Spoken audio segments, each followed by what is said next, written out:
Alhamdulillahi Rabbil Alamin. Wa usalli wa usallimu ala nabiyyina Muhammadin wa ala alihi wa ashabihi wa sa'irit tabi'in. Allahumma inna nas'aluka ilman nafi'a wa rizqan tayyiba wa amalan mutaqabbalan. Allahumma 'allimna ma yanfa'una wanfa'na bima 'allamtana wa zidna 'ilma.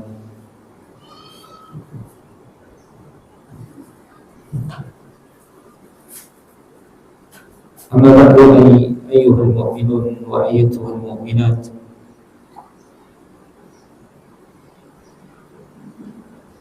Puji dan puji senantiasa kita panjatkan kehadirat Allah Azza wa Jalla. Salawat dan salam semoga senantiasa disampaikan buat baginda Nabi kita tercinta, Nabi besar Muhammad bin Abdullah sallallahu wasallam alaihi. Semoga salawat dan salam juga disampaikan buat istri-istri Nabi kita, buat ummahatul mukminin, begitu juga buat keluarga Nabi yang beriman dari golongan Bani Hashim dan juga dari Bani Al-Muttalib. Dan semoga salawat dan salam juga disampaikan buat semua sahabat Rasul dan juga untuk semua umat yang berusaha mencontoh dan meneladani sunnah-sunnah beliau hingga akhir zaman nanti. Bapak Ibu wali murid SDIT Nur Madani yang semoga senantiasa diberikan taufik, kesehatan dan keberkahan oleh Allah Subhanahu wa taala. Alhamdulillah, ini merupakan kajian perdana kita di tahun ini. Dengan memohon taufik, hidayah, petunjuk dan pertolongan dari Allah Subhanahu wa taala, insyaallah kita akan mengkaji tentang permasalahan pendidikan anak. Dan tema yang kita angkat di pertemuan perdana ini adalah tentang anak itu adalah amanah yang Allah titipkan kepada kita, dan tanggung jawabnya Allah bebankan ke pundak orang tua. Bapak Ibu, para wali siswa, wali siswi yang dirahmati oleh Allah Subhanahu wa taala, di dalam Al-Qur'anul Karim dalam surat Asy-Syura ayat yang ke-49 dan 50, Allah Subhanahu wa taala menjelaskan bahwasanya anak itu adalah hibah dari Allah. Allah berfirman, lillahi mulkus samawati wal ardh yakhluqu ma yasha. Milik Allah lah kerajaan langit dan bumi, dan Allah menciptakan apa-apa yang Allah kehendaki.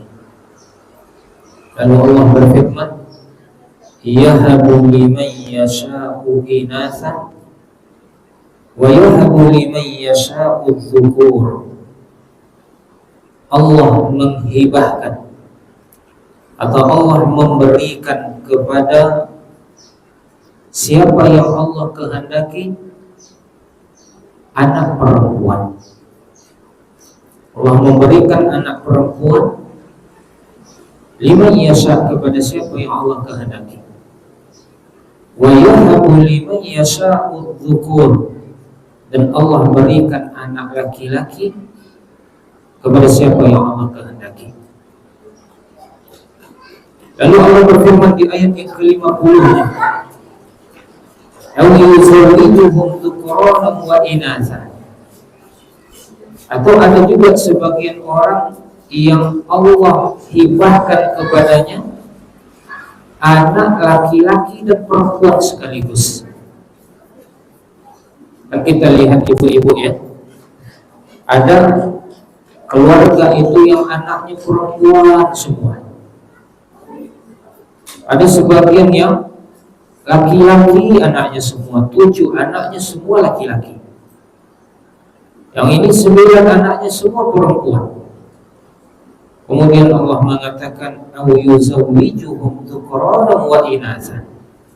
Atau Allah campur, Allah mix, dicampur, ada anak laki-laki, ada anak perempuan yang dia miliki. Maka itu semua kata Allah Subhanahu wa ta'ala adalah hibah dari Allah. Dia adalah pemberian dari Allah Subhanahu wa ta'ala. Dan tidak bisa kita mengatakan itu kok anaknya 7 laki-laki semua. Bagaimana cara? Itu anaknya 9 semuanya perempuan. Aku juga ingin memiliki seperti itu, bagaimana cara? Nah, ini anaknya ada laki-laki, ada perempuan. Nah, sebenarnya Bapak Ibu itu murni hibah dari Allah Ta'ala, tidak pakai cara-caraan. Allah mengatakan yahabu liman yasha'u inatha wa yahabu liman yasha'u dzukur aw yuzawwijuhum dzukuranan wa inatha. Walaupun anak ini merupakan hibah dari Allah, pemberian dari Allah, akan tetapi Allah Subhanahu wa ta'ala juga berwasiat kepada orang tua untuk berbuat adil kepada anak-anaknya, dan agar dia mendidik, mengajarkan adab kepada anak-anaknya. Allah Subhanahu wa ta'ala tidak hanya berpesan kepada anak-anak agar berbuat baik kepada kedua orang tuanya. Itu kan banyak dalam ayat ibu yang wa wasainal insan biwalidayhi ihsana.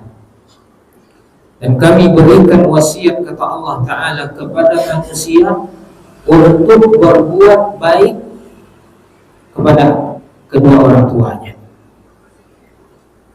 Namun Allah Subhanahu wa ta'ala juga berfirman, yusikumullahu fi auladikum. Allah memberikan wasiat kepada kalian agar berbuat baik kepada anak-anak kalian. Karena anak ini secara fitrah dia lahir dalam keadaan bersih, berada di atas agama yang lurus. Baginda Nabi kita sallallahu alaihi wasallam bersabda, "Ma min mauludin illa yuladu 'ala fitrah." Tidak ada di antara anak yang lahir itu kecuali dia dilahirkan dalam keadaan fitrah. Artinya di atas agama yang benar, di atas agama mentauhidkan Allah Subhanahu wa ta'ala. Lalu baginda Nabi kita bersabda, fa abawahu yuhawwidanihi aw yunassiranihi aw yumajjisanihi. Maka kedua orang tuanya lah yang memiliki peran menjadikan anak itu sebagai seorang Yahudi atau Nasrani atau Majusi. Orang tuanya yang memiliki peran itu. Maka tentu hendaklah berhati-hati orang tua ketika Allah memberikan amanah titipan anak kepadanya, baik bapak ataupun ibu. Dan Allah Subhanahu wa ta'ala berfirman dalam surat Al-Anfal kepada orang-orang yang beriman. Apa kata Allah? Ya ayyuhalladzina amanu la takhunu Allaha war rasula wa takhunu amanatikum. Wahai orang-orang yang beriman, janganlah kalian mengkhianati Allah dan Rasulnya, dan jangan pula kalian mengkhianati amanah-amanah yang dititipkan kepada kalian. Jangan mengkhianati amanah-amanah yang Allah titipkan kepada kalian. Dan Allah memuji sifat orang-orang yang beriman, atau Allah mengatakan qad aflahal mu'minun, sungguh beruntung, sungguh berjaya orang-orang yang beriman. Bagaimana sifat orang-orang yang beriman tersebut? Allah berfirman di antaranya, kata Allah Ta'ala, walladzina hum li amanatihim wa ahdihim ra'un, dan orang-orang yang mereka menjaga, memelihara amanah-amanah dan janji mereka. Nah, ini sifat orang yang beriman, Bapak dan Ibu ya. Mereka menjaga amanah dan janji-janji mereka. Dan di dalam sebuah ayat atau di dalam sebuah hadis Nabi kita sallallahu alaihi wasallam mengatakan bahwasanya kita semua ini adalah pemimpin, dan setiap pemimpin akan ditanya tentang kepemimpinannya. Begitu bersabda, kullukum ra'in wa kullukum mas'ulun an ra'iyatihi. Masing-masing kalian ini adalah penjaga, pemelihara, pemimpin, dan dia akan ditanya tentang kepemimpinannya itu. Warrajulu ra'in ala ahli baitih wa huwa mas'ulun anhum. Seorang laki-laki, dia adalah penjaga, pemelihara, pemimpin di keluarganya, maka dia akan dimintai tanggung jawab kelak atas itu. Begitu juga Nabi kita bersabda, wal mar'atu ra'iyatun ala baiti ba'liha, dan seorang wanita juga memiliki tanggung jawab, juga harus menjaga, memelihara rumah suaminya. Wa waladihi, dan juga dia memiliki tanggung jawab, harus menjaga, melindungi, mendidik anaknya. Wa hiya mas'ulatun anhu, dan dia pun akan dimintai tanggung jawab tentang itu. Ala fa kullukum ra'in wa kullukum mas'ulun an ra'iyatihi. Maka ketahuilah, sesungguhnya semua kalian itu adalah pemimpin, penjaga, pemelihara, dan masing-masing kalian akan ditanyai tentang tanggung jawabnya. Maka hadirnya kita di sini di pagi yang baik, yang semoga diberkahi ini, Bapak dan Ibu rahimakumullah, tidak lain dan tidak bukan adalah dalam rangka berusaha menjalankan amanat ini, menjaga amanah yang Allah titipkan kepada kita berupa putra dan putri, anak-anak yang kita harapkan bahwasanya mereka itu adalah simpanan bagi kita di dunia ini dan pahala kelak bagi kita di akhirat. Hidupnya mereka merupakan simpanan dan tabungan bagi kita, dan meninggalnya mereka merupakan pahala dan balasan yang baik untuk kita. Allah Subhanahu wa ta'ala berfirman di dalam Al-Quran, dalam surat At-Tahrim, Dan barangkali Bapak dan Ibu telah sering mendengar ayat ini, dan dia merupakan ayat yang menjadi asas, ayat yang menjadi dasar dalam pendidikan anak. Allah Subhanahu wa taala berfirman, "Ya ayyuhalladzina amanu qu anfusakum wa ahlikum nara." Wahai orang-orang yang beriman, jagalah diri kalian dan keluarga kalian dari api neraka. Abdullah bin Mas'ud, ibu-ibu rahimakumullah, Abdullah bin Mas'ud salah seorang sahabat Nabi yang ahli di dalam Al-Quranul Karim. Di antara fuqaha as-sahabah, beliau ini mengatakan, "Idza sami'ta Allah yaqulu ya ayyuhalladzina amanu." Apabila engkau mendengar Allah Subhanahu wa taala berfirman, "Ya ayyuhalladzina amanu fa'ar'iha atau fa'ar'ihi sam'akum." Maka pasanglah pendengaranmu dengan baik, simak dan teliti dengan cermat, karena setelahnya akan ada kebaikan-kebaikan yang mesti engkau lakukan, atau setelahnya akan ada keburukan-keburukan yang mesti engkau jauhi. Nah, di sini datang perintah Allah Subhanahu wa taala yang mesti kita lakukan.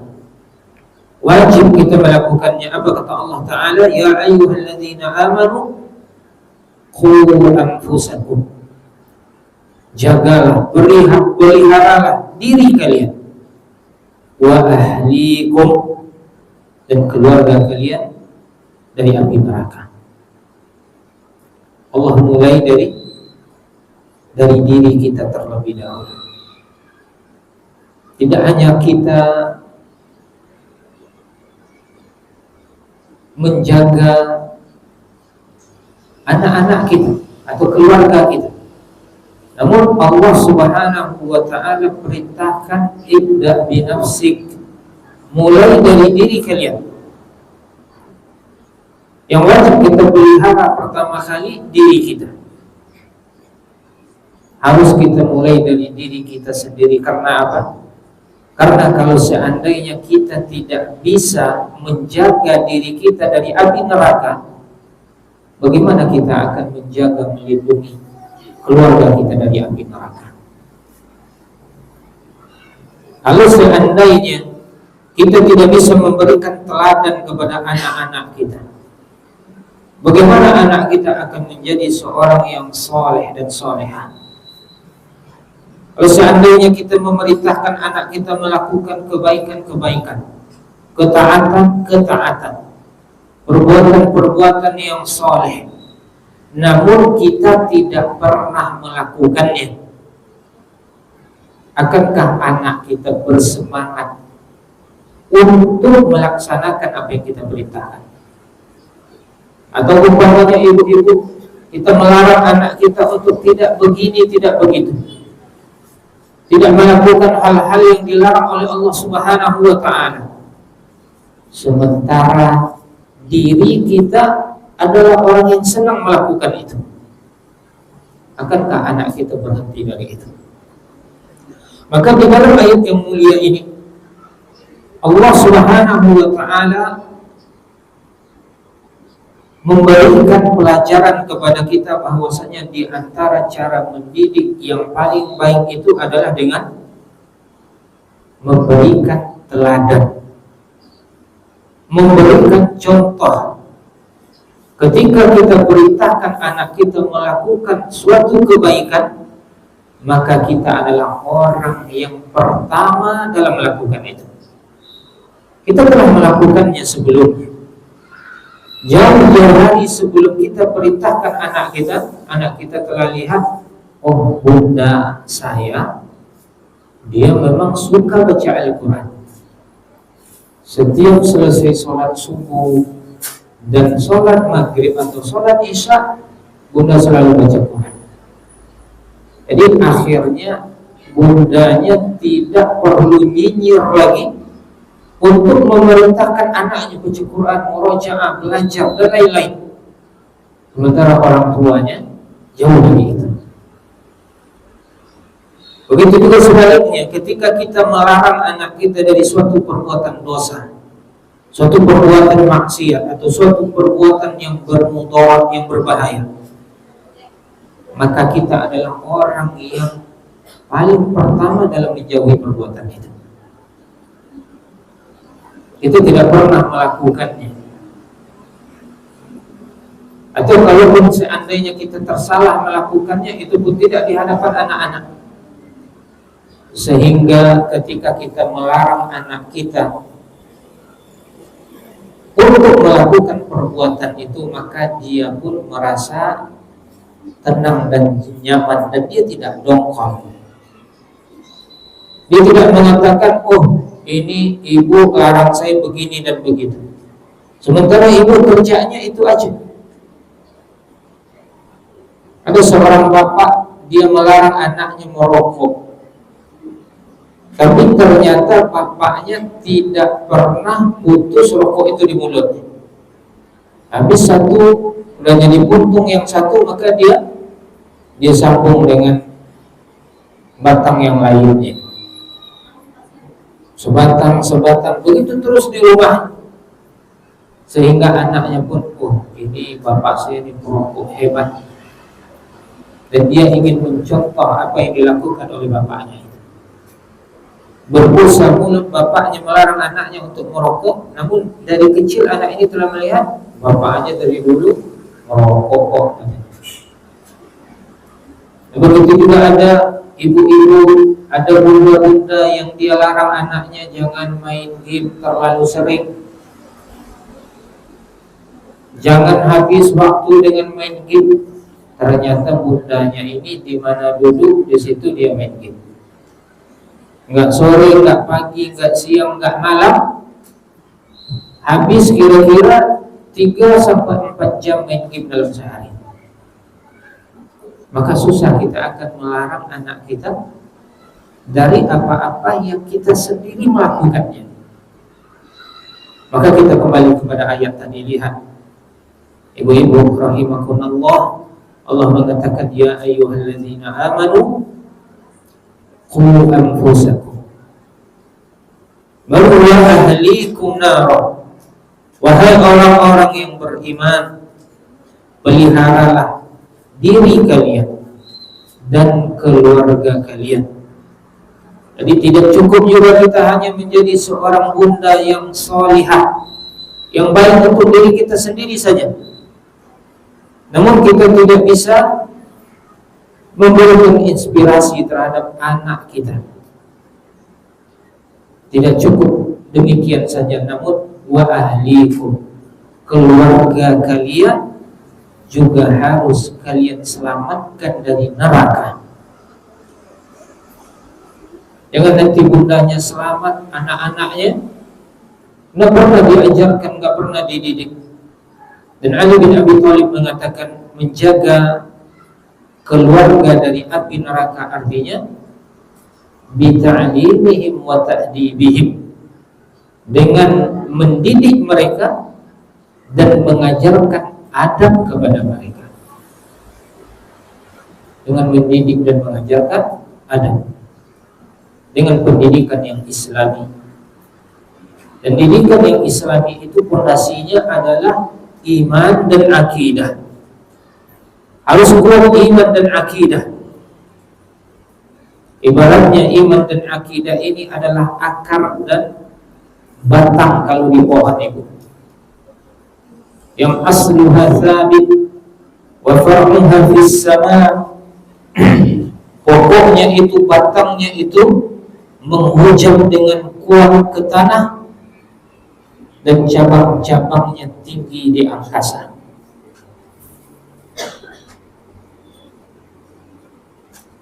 Kita didik anak kita dengan akidah yang kuat, dengan tauhid yang benar, kemudian bertakdibihim, dan juga dengan mengajarkan adab-adab Islami kepada anak-anak. Dan Allah mengatakan, nara, jaga diri kalian, jaga keluarga kalian dari api neraka.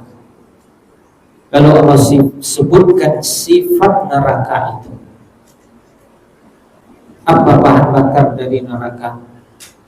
Allah berfirman, waquduhan nas wal hijarah. Yang mana bahan bakar dari neraka itu adalah manusia dan batu. Lalu Allah mengatakan, alaiha malaikatun gilaz shidad.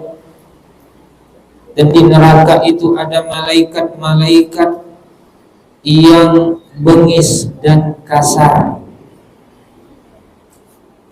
Yang bengis dan kasar, tidak mengenal rasa kasihan, iba, tidak ada. Karena memang Allah perintahkan dia untuk berbuat kasar dan keras.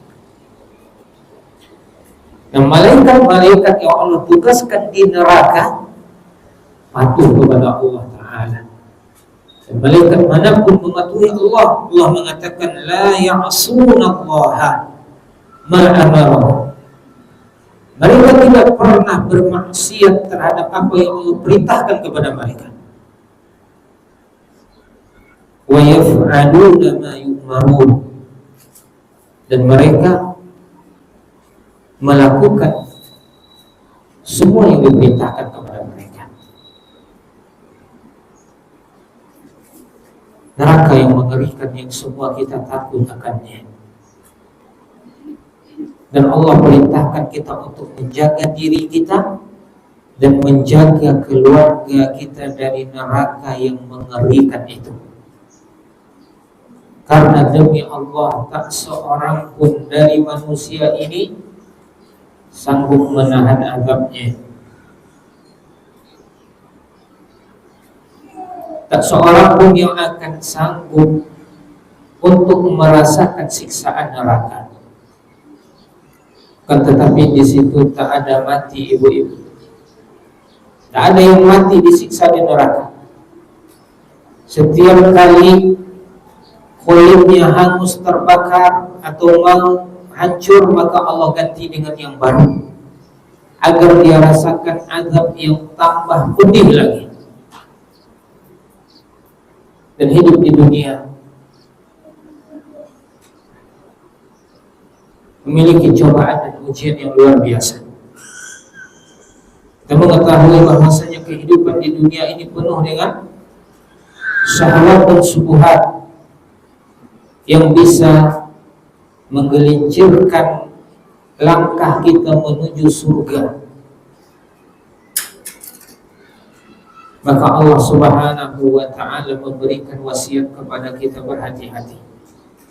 Bahkan Allah mengatakan, kalau seandainya harta itu bisa menjadi fitnah bagi kalian, maka kalian berhati-hati.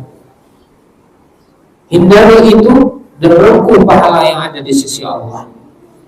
Allah berfirman, ya'lamu atau wa'lamu annama amwalukum wa auladukum fitnah. Dan ketahuilah oleh kalian bahwasanya harta-harta kalian dan anak-anak kalian itu merupakan ujian bagi kalian. Wa anna Allah 'indahu ajrun 'azim. Dan sesungguhnya pahala yang besar itu hanya ada di sisi Allah. Kalau seandainya harta dan anak-anak bisa menggelincirkan kita dari jalan Allah, dari jalan menuju surga Allah Subhanahu wa ta'ala, maka pilihlah pahala yang ada di sisi Allah. Tinggalkan harta, tinggalkan anak.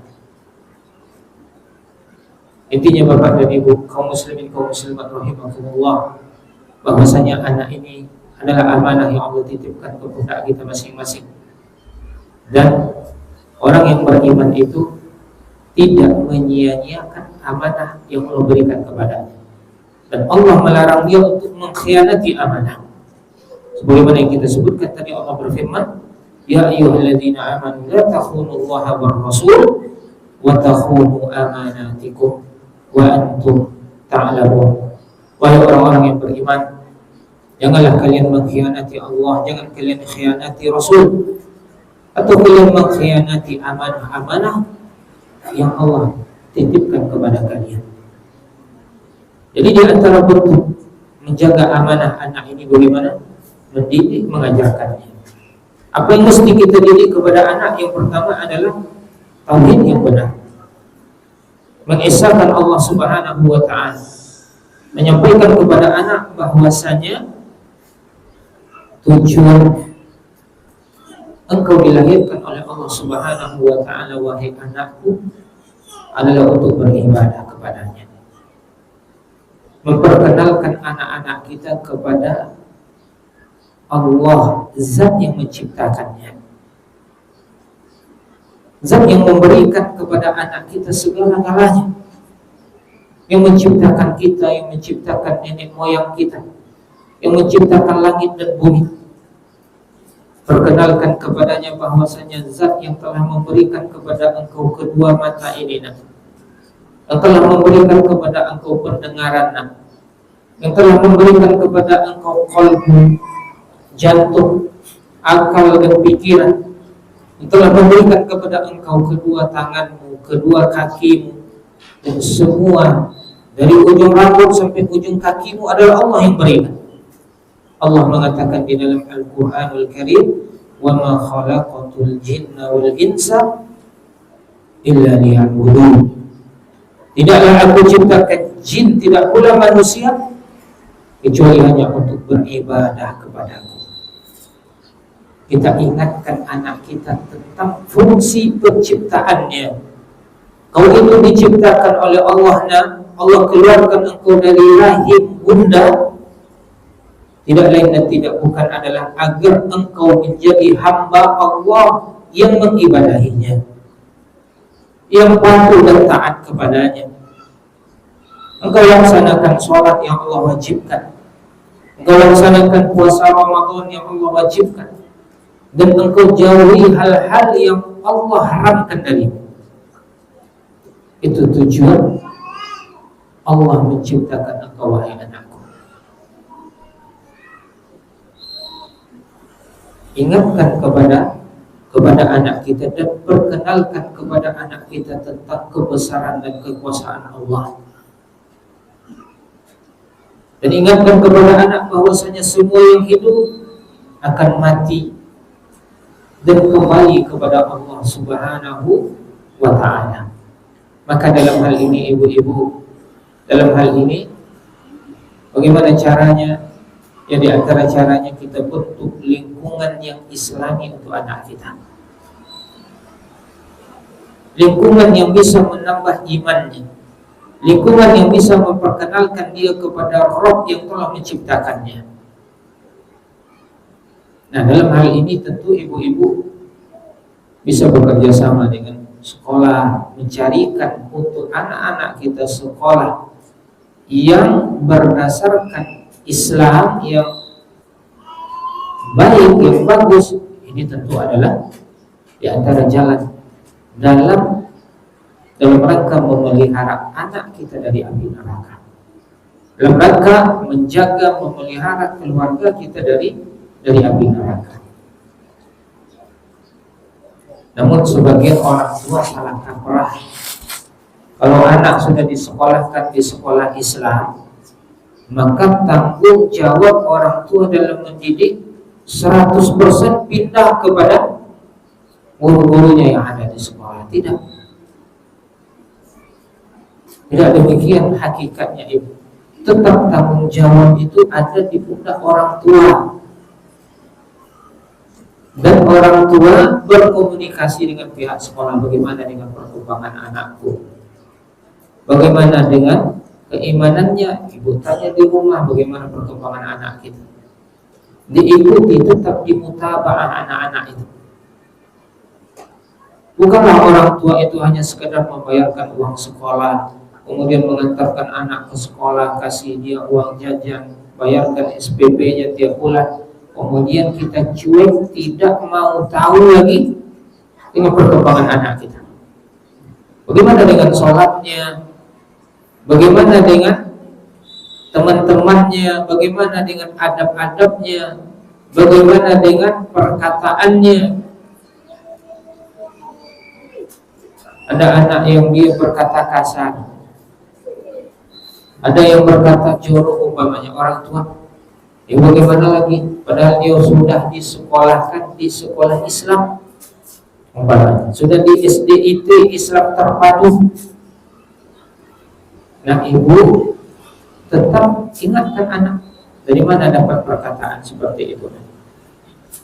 Apakah diajarkan oleh guru di sekolah, atau dia dapatkan dari kawan-kawannya ketika bermain umpamanya?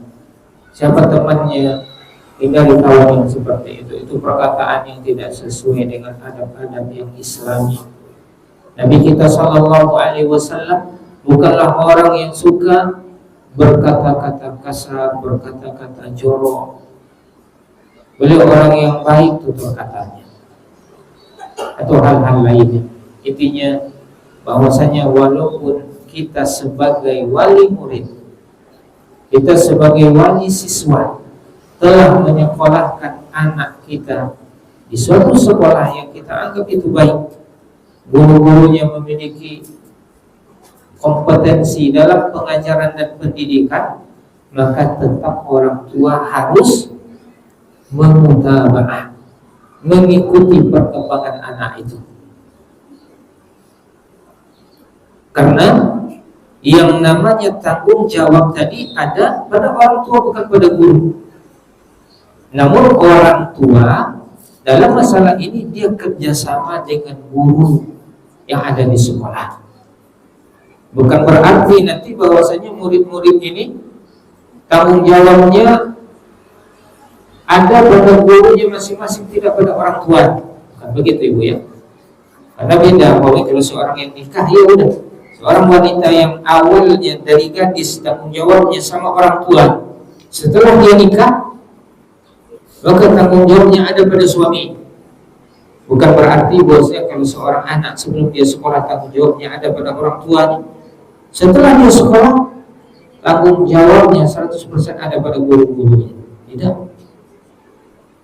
Sebagian menyamakan dengan gadis yang telah menikah dengan seorang laki-laki. Tidak demikian hakikatnya. Namun guru-guru membantu orang tua dalam menjalankan tanggung jawabnya tadi. Maka bekerja samalah dengan guru-guru yang ada di sekolah dengan kerjasama yang baik, dengan kerjasama yang baik, komunikasi yang aktif, kemudian didahulukan yang namanya berbaik sangka, tidak mendahulukan prasangka atau buruk sangka. Nah, barangkali ini yang bisa kita sampaikan pada pertemuan ini, Bapak dan Ibu yang dirahmati oleh Allah Ta'ala. Ada kira-kira 15 atau 14 menit lagi kita pergunakan ini untuk tanya jawab. Kalau ada yang akan ditanyakan, ada yang barangkali yang kurang jelas, atau ada hal-hal yang ingin di-sharing, disilakan ibu-ibu ya. Boleh dengan lisan atau boleh juga dengan tulisan. Silakan ibu.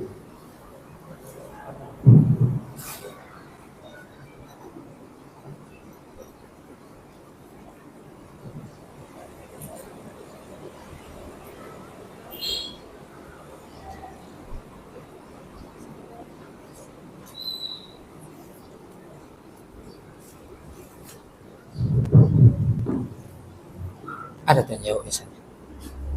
Ada tanya jawab.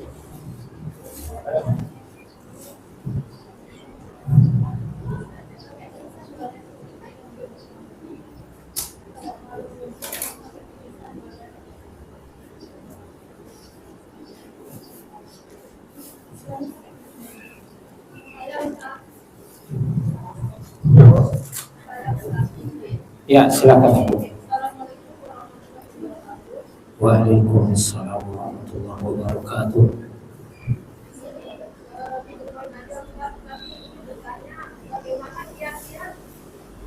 Mendidik anak yang remaja, yang dimana emosi itu sedang berjalan. Oh, bagaimana apa tadi Bu? Kiat-kiat mendidik anak yang sedang remaja. Oh, remaja.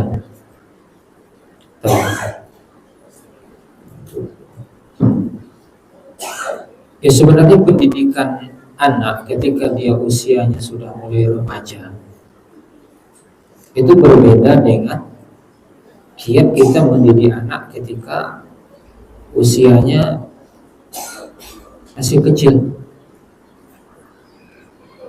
Nah, orang Arab mengatakan, mereka mengatakan la'ib auladaka sab'an. La'ib auladaka sab'an.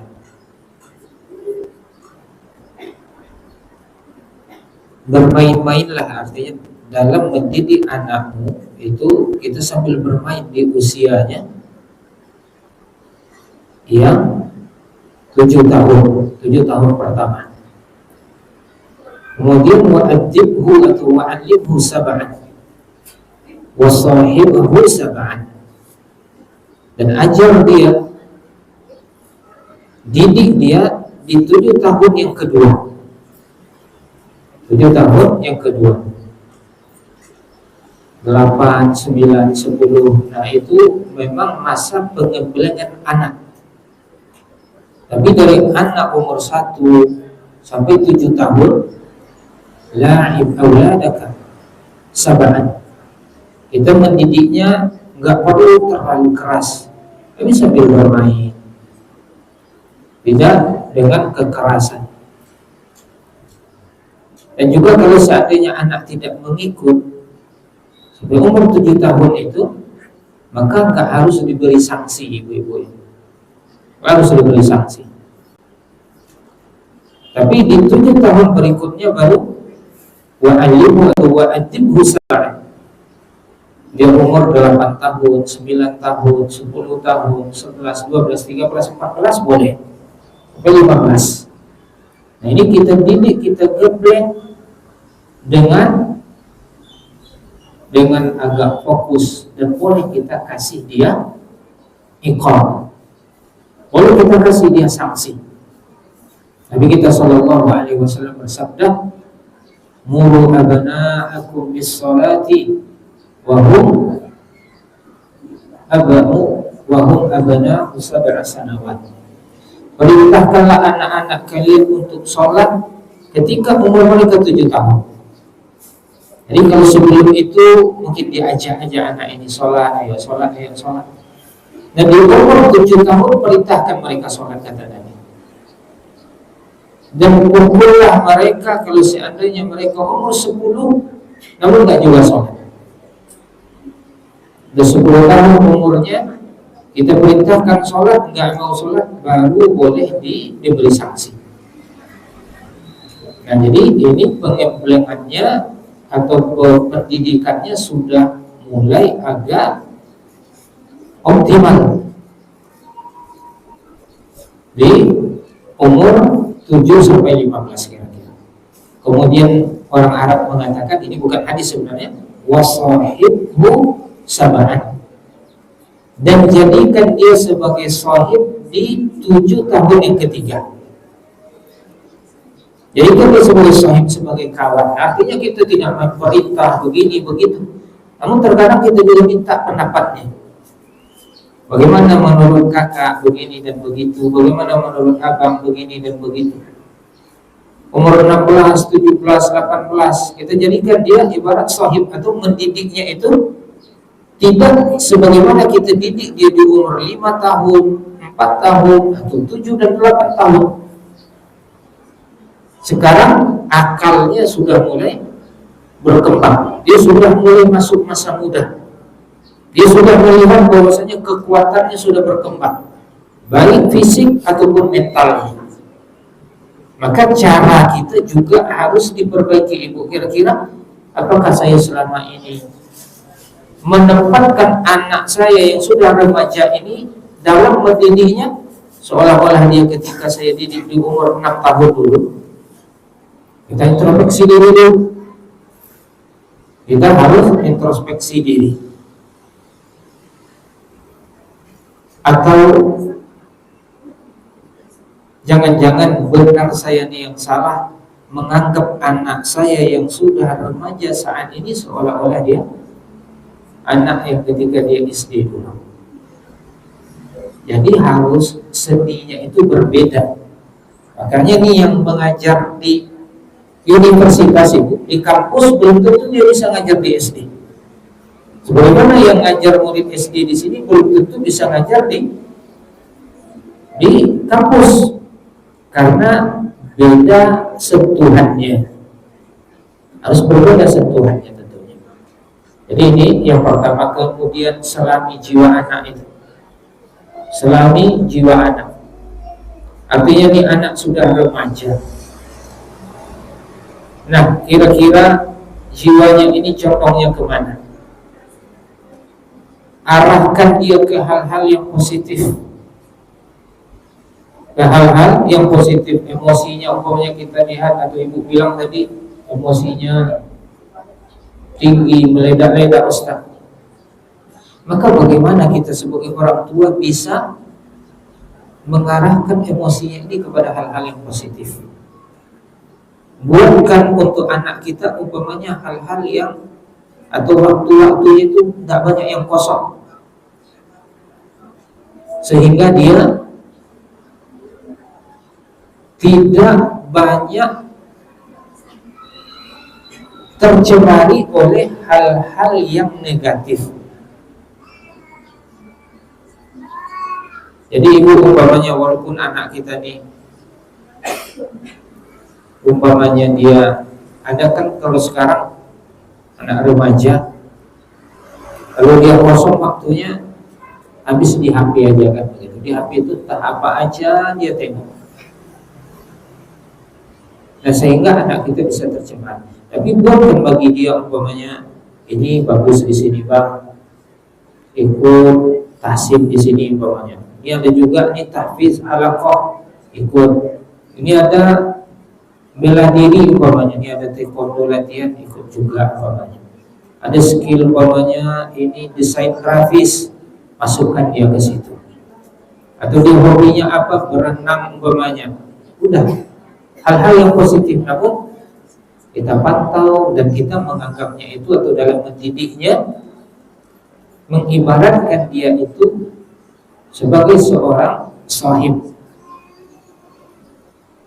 Kita tidak terlalu mengatur-ngatur, sebagaimana kita memang tidak memberikan pilihan dulu mungkin kepada dia di saat dia masih kecil. Nah, sekarang yang anehnya di antara orang tua, ketika anak itu kecil dia berikan pilihan. Ketika anak ini belum tahu apa-apa, dia belum bisa untuk mempertimbangkan antara yang satu dengan yang lainnya. Nah, diberikan anak itu pilihan ini dan itu. Sekolah SD kakak atau adik mau masuknya kemana? Ke SD ini, SD itu, atau yang mana? Diberikan anak pilihan. Padahal dia belum bisa tuh untuk mana yang baik di sini, mana yang buruk di sini. Tidak ada pertimbangan itu di dia. Namun ketika anak itu besar, kita ingin memaksanya ikut dengan kita. Nah, ini kesalahan. Ini terbalik kita dalam mendidik. Bahkan ketika anak kecil, di saat akalnya belum matang, dia belum bisa mempertimbangkan maslahat antara yang satu dengan yang lain, mudarat antara yang A dan yang B, kita yang menentukan itu sambil minta petunjuk dan pertolongan dari Allah Subhanahu wa Ta'ala. Dan ketika anak kita sudah berkembang, sudah remaja, kita ajak dia diskusi, Ibu. Kita mengajaknya berdiskusi. Nah, kira-kira baiknya yang mana menurut kakak, menurut abang? Jangan terbalik begitu. Jangan terbalik. Jadi kalau secara umum saya hanya bisa jawab seperti itu Ibu. Bagaimana cara kita dalam menghadapi anak tadi? Jangan sampai kita menghadapi anak yang usia remaja sama dengan kita menghadapi anak yang balita atau mungkin yang di bawah 10 tahun. Demikian wallahu a'lam bishawab. Barangkali sampai di sini Ibu ya. Ada pertanyaan yang lain Ibu?